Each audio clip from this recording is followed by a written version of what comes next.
George Santayana once said that, quote, history is a pack of lies about events that never happened, told by people who weren't there, end quote. Well, in many ways, I'm somewhat apt to agree with him. So in this episode, I'll be discussing the joys and frustrations of doing historical research on a 65-year-old submarine, here on Down Periscope, Up Periscope, Tales of Submarine Tours.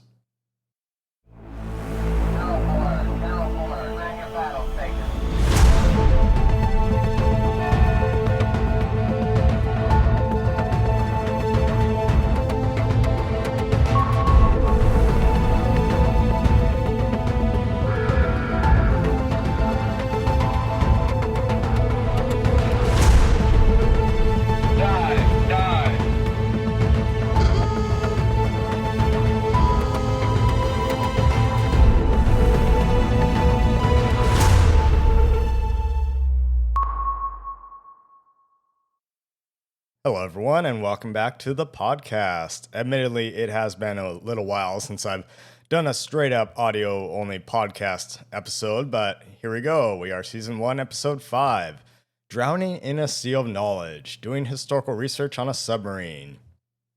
First off, I want to talk kind of about two service histories. I previously mentioned in Episode 2 that I've always wanted to work on a museum ship, so I felt very fortunate to have this opportunity to work on Blueback come along. After about 6 months of settling into my routine of giving tours, I actually decided to start this podcast. However, the entire time I've been working at OMSI, I've been diving into the history and technology of this submarine. While I've learned a lot about the boat already, I still have a seemingly endless amount to learn. Still, much of what I learn about Blueback will likely never be used in my tours themselves. But I'm working on translating that knowledge into both my blog and this podcast. The idea being to document this knowledge for posterity. Since I approach this job as a historian and as an educator, that is, a former history teacher, naturally I feel very strongly about the accurate documentation and preservation of history of the submarine itself. In a way, I'm documenting two service histories of this submarine. One is her 31 years of service in the U.S. Navy as an attack submarine, and the other is her 30 years and counting as a museum ship at OMSI. Blueback actually opened for tours on 15 May 1994, and just this past May, we passed our 30-year anniversary. The former includes the history and stories of her crew members, and the latter includes the history and stories of her tour guides and the boat itself. Now, being a tour guide on Blueback is a constant learning experience, both on what we know about this boat and how we give tours. In a way, it kind of begs the question, well, who knows this submarine the best? Logically, the answer would be those who served on Blueback would have the best knowledge, and generally that holds true. As I mentioned in a previous episode, as of 2024, we only have 2 volunteer tour guides who served on the 3 Barbell-class submarines. One served on Barbell in her early service, and the other, Rick Nolt, who I interviewed, served on Bonefish and Blueback late in their service. So we usually pick their brains about Blueback every time they come around. Still, it's worth mentioning that all 3 Barbell boats were built by different shipyards and changed over their careers. I'll talk a little bit more about that later. Therefore, while the 2 Barbell veterans know this submarine extremely well, especially when compared to the other veterans, you could ask both of them the exact same question, and you could get 2 very different but equally valid answers. Yet what was true for one of the boats may or may not have been true for all of them. All 3 were not the exact same down to the nuts and bolts, so we have to tread carefully. Also, the memories of the Barbell-class sailors are decades old now, as would be true for anyone who served on these submarines, since Blueback was the last one decommissioned in 1990. True, there is a lot to be said about having actual experience working on submarines in the Navy. The subvets working and volunteering on Blueback are all very knowledgeable, and they have some great stories to tell. But what they know about Blueback is, in many ways, defined by their own experience on whatever boat or boats they served on. And every submarine is different, either in physical construction or simply by the atmosphere established by the captain and senior officers and the enlisted. Yet at the same time, it can be argued that there's a sort of institutional knowledge that transcends generations when it comes to these fields, right? A submarine is a submarine is a submarine. A submariner who served on a Virginia-class nuclear attack submarine will see many similarities if they took a tour of Blueback. In fact, one of our volunteer tour guides recently got off, I think it was the USS South Dakota, which was commissioned in like 2019. So he's fresh out of the Navy pretty much, right off a very recently commissioned Virginia attack submarine. And he comes on Blueback and he's like, yeah, that's basically the same. That's the same. That's the same. And this is basically identical. So yeah, I mean, a lot of the stuff simply has not changed. So indeed, I mean, if you were, say, a World War II diesel electric boat submariner, most of the stuff on Blueback would indeed feel very similar as well, even though your experience is like almost 80 years removed from ours. Most of the tour guides served on nuclear submarines during the Cold War, and a few in the last 20 years served on a few more modern submarines. Their boat, the USS Used to Fish or whatever, is probably in many ways also different from Blueback, but in many ways still the same or very similar. And furthermore, it really depends on what they did in the Navy and on submarines. A machinist's mate, a sonar technician, a torpedoman's mate, or even a qualified submarine commissioned officer all have different perspectives on submarines and on their boats. Now, when someone qualifies as a submariner, you need to have extensive knowledge of the boat you're on, its systems, its operations, damage control, etc. There's a lot of training and studying that goes into earning your dolphins, in addition to knowing how to do the job you're trained for in the Navy. For example, a sonar technician will know an incredible amount about the sonar systems on their submarine and the properties of sound and how it propagates through the water and so on and so forth, because that's their specialty, it's their rating, it's their job to know. But they also have a good idea of how to basically, operate the submarine they're on, how to do everyone else's job, even though they're not necessarily the experts at it. So when you qualify on submarines, you need to get qualified on all the systems. So you'll know how to operate the diesel engines, but unless you're an engine man, you won't be able to tear them down to the nuts and bolts and put them back together blindfolded and all that behind your back or something. No, that's the job of the engine man, but you have an idea of how they work and how to use them. Additionally, someone who was maybe the captain of a submarine will have advanced knowledge of submarine operations and tactics. Expertise can also be defined by how long someone has been giving tours on the submarine. One other tour guide isn't a subsailor at all, but rather he was a surface sailor who served aboard destroyers and cruisers. Now, what makes him unique is that he's been the longest tour guide of any of us, and as of 2024, this person has been giving tours on Blueback for about 22 years, since roughly 2002. This person has a ton of knowledge of Blueback, both in terms of its operational history and from the submarine veterans, the Blueback veterans they met, and from the boat itself, from the thousands of hours they've been giving tours over the years. And even then, because they were a surface sailor, their knowledge of submarines is different from submarine sailors. Now, before we go further, I don't want to discredit or invalidate anyone's expertise or experience, but the truth is that there is no single tour guide on Blueback that is the 100% definitive expert on this submarine, or on the history of submarines in the US Navy for that matter. I mean, consider that Blueback spent 31 years in service, during which she went into the shipyard 11 times, had 15 different commanding officers, not to mention a substantial number of different crewmen rotate through her during that time. Tracking down detailed information about all of her crew and their stories would be next to impossible. Again, we tour guides on the submarine may know a lot, but the reality is that we can really only speak through our own lenses, our own perspectives. In fact, one tour guide, a submarine veteran, once said to me that he's probably learned more about submarine history and technology working as a tour guide on Blueback than when he was actually an active duty submariner in the Navy. And this is probably because, he's had time to study about the history and the technology at his own pace, right? And he learns a lot from other people. And we're not an active naval vessel with all the attendant duties to fulfill, so you just have time to do this kind of stuff. So you know what I mean? When you're doing the job itself, it's like you're so focused on what's in front of you, taking care of this and that and other things, and meeting the next deadline or working to get promoted or something, that you lose track of the bigger picture. And you may not necessarily have time for the fun stuff, for your hobbies or whatever. Maybe you really love submarine history. It was by the end of the day, you're just so tired, you just don't want to read about it, right? Anyway, the point I'm trying to make is that what counts as expertise on blueback is a bit of a fuzzy area, since it really depends on what topic you're discussing. Are we talking about a piece of technology, equipment, the history, the lifestyle of submarines, etc.? It all really depends. Now, making sense of the physical history of blueback is challenging for many reasons. All three barbell submarines were built by different shipyards and physically changed throughout their long careers.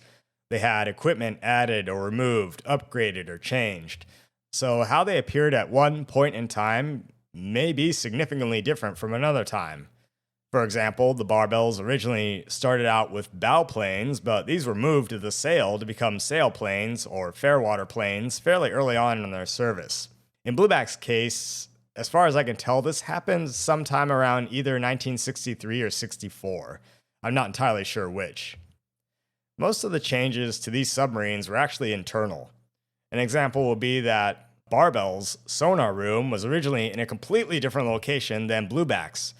If you were on the Barbell, then her sonar room would have been just abaft the control room, and the Chief Petty Officer's quarters was where Blueback's sonar room currently is. Another would be that each Barbell boat was, at one point, outfitted for different duties.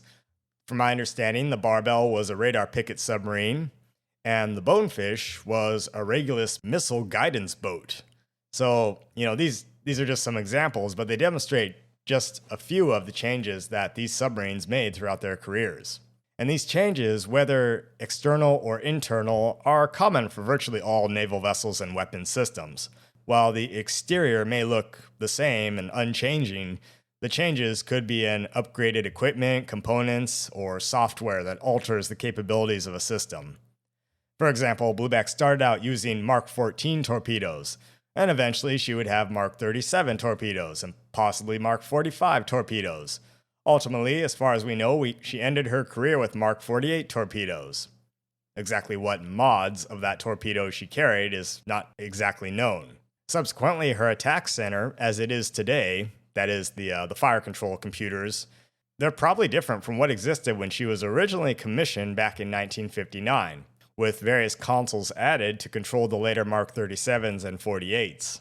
In another example, I've been told that one of Blueback's former skippers had his stateroom switched with the XO's stateroom. That is to say, these guys didn't just switch staterooms like, oh, you take mine and I'll take yours, but no, the furniture inside them was moved from one stateroom to the other, and vice versa. The cabinets, the beds, and so on. But now they're back in their original position. Furthermore, I've heard that some 90% or more, give or take, of the interior of Blueback is original. At least to some point. Some of us say maybe sometime in the 60s. Others say late in her operational service, maybe the late 80s or whatever. So we're not entirely sure. Tour guides and curators from other museum ships have taken tours of Blueback, and they've reportedly been pretty envious about how much of our equipment is original. They come aboard and they're like, oh my god, you have that? I can't believe you have that. Oh, we have just a fake one of those or a modern version. Oh, I wish we had one of those, So even then, some of the displays or equipment in Blueback are obvious museum additions for the purposes of creating an interpretation of Blueback. All of the classified equipment, much of it coming from the radio room and the electronic countermeasures space, has been removed. The battery on display in the scullery is just a wooden mock-up to demonstrate the size. And I don't know if the Bunn coffee maker is the original either. I've been told it would have been a large 5-gallon urn for coffee. In any case, as far as I can tell, the physical interpretation of Blueback is mostly in her late career, or otherwise it's an amalgamation of her 31 years of service. Moving on to discussing oral history. Oral history interviews have a number of benefits and drawbacks.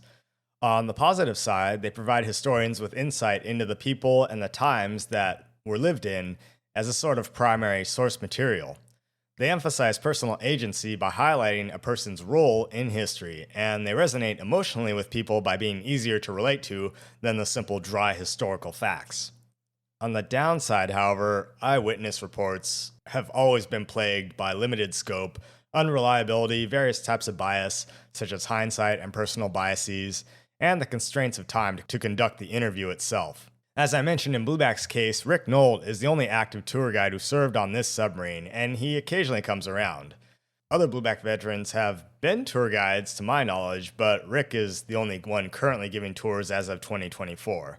So my population sample for first-hand knowledge of this submarine is very limited to only one person, and only when he comes around. The other tour guide who served on Barbell is around more regularly, but again, he technically served on a different submarine, even though it's of the same class. But still, their knowledge of this submarine is extremely valuable. In a way, any tour of blueback is essentially a kind of oral history in and of itself, with the tour guide providing some insight into the history, life, and workings of the submarine. Of course, on other occasions, we have visitors take tours who served on one of the Barbell submarines. We're all a bit envious when someone else gets one of these visitors on their tour, especially if they had served on blueback. I personally have had a few former sailors from USS Barbell and USS Bonefish on 2 of my tours, and they said that taking a tour of the submarine brought back a ton of memories for them. Some of them actually good. They complimented me on my tour and said that I did a really good job with, handling the information and presenting it. But unfortunately, as much as we want them to come on down and become a tour guide, they either live far away or are not interested in volunteering to give tours. Also, I just don't have the time and wherewithal to interview them about their experiences. Recently, we also had a former blueback sailor on a technical tour. He was, I believe, a yeoman on the boat in the mid-'80s and was pretty much able to give the tour himself, given his knowledge of the submarine. Another regular tour had a former officer who served on blueback in the tour group. And I've also heard that one of blueback's former commanding officers may be somewhere in the Portland area. I have not been able to actually confirm whether or not this is true, but I think I heard someone say like, oh yeah, one of blueback's former captains lives somewhere in Oregon, thereabouts. I have no idea where, or if that's even true.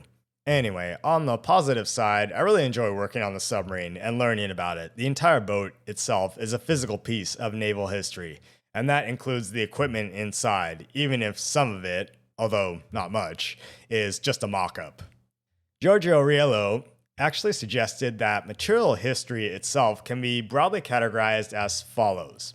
First of all, he talks about the history from things, that is, where objects are used as pieces of evidence to interpret the past. How was the object used? How was it made? How has it changed over time, discarded, or recycled? The second category would be the history of things, where objects are used to describe the relationship between people and society, as well as that object. And finally, he describes the history and things, where objects are studied for what they are, for their peculiarities, qualities, etc. Much like how museums kind of take objects, put them in display cases, and remove the objects from their context. Now, I plan to start posting more videos on the YouTube channel where I discuss the technology of the submarine and the equipment, and I could tackle these topics from any of those aforementioned 3 categories. For example, I could do probably a whole series of videos on the history of the Mark 14 torpedo, or the torpedo data computer, or sonars or navigation or something. And the submarine itself provides a good visual reference for the equipment, at least as was used on submarines during the time period. Naturally, this will require a lot of research, so I have some idea of what I'm talking about, which is hardly ever, but but the boat and its equipment is a great resource for historians. And we also have a lot of technical manuals on the submarine for that equipment that I'm very, very slowly digging my way through. So there's going to be a lot of reading involved before much of this stuff even gets made or filmed or even goes live. Also, I have the benefit of various submarine veterans as my coworkers to ask and get oral interviews so I can get their perspective on this stuff. It's always great to hear their stories from the horse's mouth, so to speak. So the big benefits of having the submarine and its equipment as material evidence for visual reference, having the documentation, and the oral testimony of the submariners all serve as great references for doing historical research. My ultimate goal is to get as much of this down in writing, visually, or audio format so I can preserve it for posterity, hence why I'm running this blog, this podcast, and the YouTube channel. But it's not always easy. Let's talk about some of my frustrations. Regarding the physical history, tracking down detailed information on the equipment and service of this submarine is notoriously difficult and occasionally impossible. The people and the equipment changed, and a good amount of her history was simply not documented. It's possibly because that stuff is classified, but more often than not, it was just never written down, recorded, or photographed. While the military keeps an insane amount of records on pretty much every conceivable piece of equipment, person, and so on, most of it is related to the performance of some kind of military objective. After all, this submarine was not built and operated for 31 years with the expectation that it would eventually be turned into a museum ship, so it was built as a submarine to do submarine things. So in some cases, I have very little or nothing to go off of. Additionally, as I crawl through the submarine in my off time and rummage through the various cabinets and storage spaces, I find that there's a ton of documents on this submarine. The problem is that a lot of the documentation is not dated, and a lot of it is scattered around the submarine. And not only scattered around the submarine, but there's a lot stored up in the main building of OMSI as well. Everything from like news articles, diagrams, and so on. Unfortunately, it's not really centralized, cataloged, or well organized. Furthermore, OMSI, while a museum, is not a museum in the sense like it has a huge collection of artifacts just like sitting in a basement archive. While it does have a lot of artifacts itself, bear in mind that OMSI is not the Smithsonian Institution or the National Archives or something. For example, we're trying to find a technical manual on the steering columns for the helmsman and plainsman, which show like an exploded view or a diagram of these actual steering wheels and the columns are attached to, because, well, one of them is actually broken. We have found some documentation for the electrical and hydraulic controls relating to the steering mechanisms of the submarine, but none of these show exactly how the steering columns are constructed and what their exact components are, like what's this spring and what's this thing here and what kind of button is this and so on and so forth. And no other submarine museum that we've contacted, nor Google for that matter, has been very helpful in finding anything useful either. So really, short of us like just tearing this steering column apart and trying to figure this thing out for ourselves, we're really up a creek right now regarding that. But we would like to get it fixed, ideally. And this goes for a lot of equipment as well. As I mentioned, this boat changed a lot throughout her 31 years of service, as well as her 30 plus years of being a museum ship.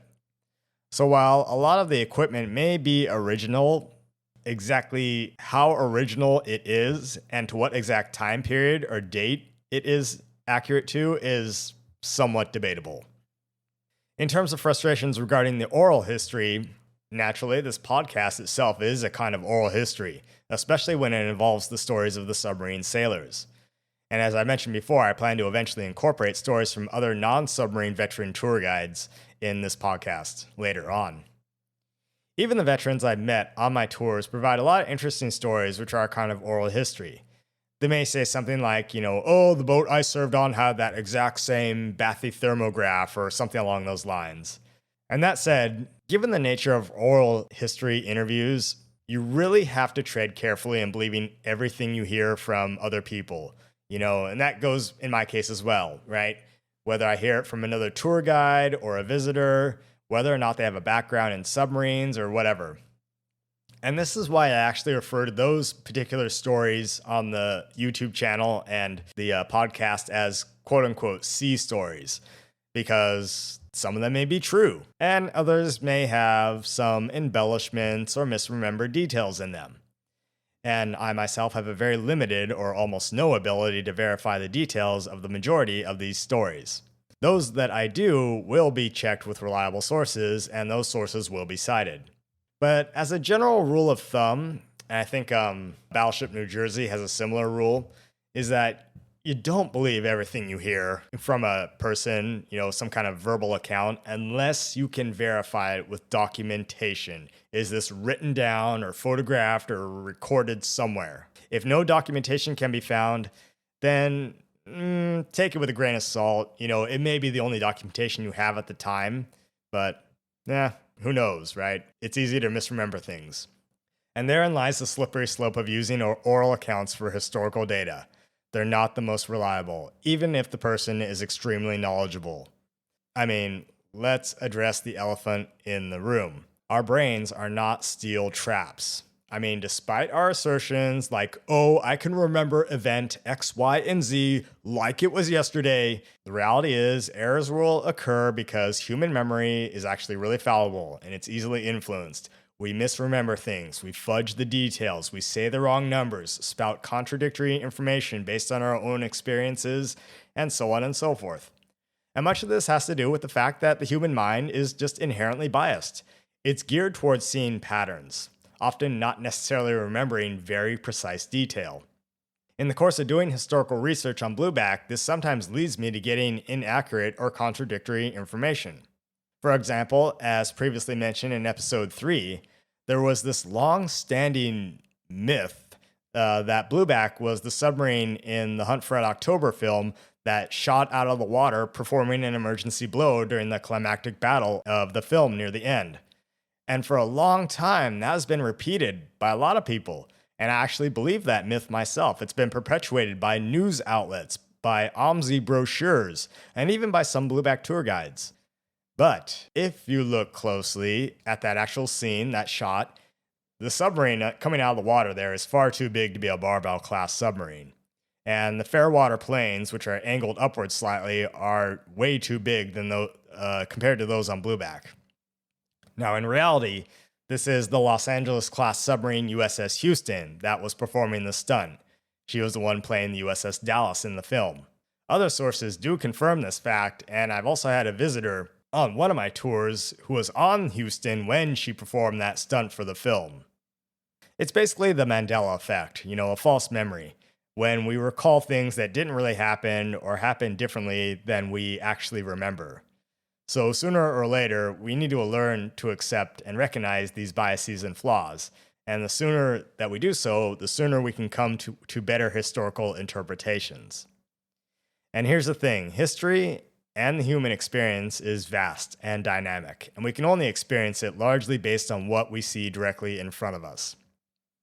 I approach this job more as a historian and as an educator. As a tour guide, it's my job to know the submarine, how it operates, and its history. So I know the boat, stem to stern, but the reality is that I don't really know the submarine, if you know what I mean. That is to say, I have no experience on submarines. I was not on this submarine when she was in service. I'm not in the Navy, I'm not a submariner. So, while I know how the submarine operates, that's only because I've read about it and I've talked with my fellow tour guides who are former submariners. Like, what does it actually feel like when the submarine dives or when it surfaces, or when you do this, that, or the other, does this, that, or that happen? So, yeah, I talked to them about that. I've never been on an operational Navy submarine. And even then, as I mentioned, only 2 tour guides on blueback served on these 3 barbell-class submarines. The rest were on different submarines. So, unless you're one of the sailors who served on the B-girls, as they're called, the barbell submarines, even those sub-veterans don't know the specifics of how blueback necessarily operated. Now, personally, I only really understand submarines on a largely theoretical level. I mean, I can read about it in books, I can read about the fundamentals behind the operations of the engines, the sonar, torpedoes, fire control, etc. And I can basically understand how they work, but I've never had to actually operate these things for real, right? I'm not an engineer. I'm not a machinist mate. I'm not a sonar technician. I'm not a torpedo man. I'm not a fire control technician. So the reality is, I just don't know. If I have a question about those things, then hopefully there's somebody around who does know more about that stuff who can give me an intelligent answer. But in the end, I'm not going to sit around and argue about how, aliens or something built the submarine or whatever conspiracy theory people have got cooking inside their brains because, I'm not going to sit around and try to prove a negative. If someone wants to perpetuate a myth or a lie, then, the onus of proof is on them. If you say this, that, and the other, then you need to show me a reliable source. You need to show me a book, a document, a photograph, or so on, preferably from an official source that factually supports that statement. That's not related to the submarine. That's just basic historical research 101. Anyway, so for all this pompous talk about getting history right, documenting the history of blueback and her service, it's a challenge. Learning about the equipment of the submarine is a challenge. Getting the stories of my fellow tour guides is also a challenge. At the end of the day, I realize that it all comes down to a certain interpretation, which, like any other kind of history, has gray and fuzzy areas to it. I do feel strongly that it's an integral part of my job as a tour guide to preserve the history of this submarine, both the physical history and the oral history, for future generations, regardless of whatever political or social winds wherever they take us. My tour itself has changed over time since I started my job back in July of 2023. And aside from preserving the history, my focus is on trying to make my tour itself more efficient while still providing accurate information. And as I've learned more about submarines, their history, and how they operate, then the details of my tour have changed and will continue to change as my knowledge evolves. So that's a long-winded explanation of why giving tours and doing historical research on this submarines is both very rewarding and occasionally very frustrating. Well, I'll see everyone for the next episode. See you later on Down Periscope, Up Periscope.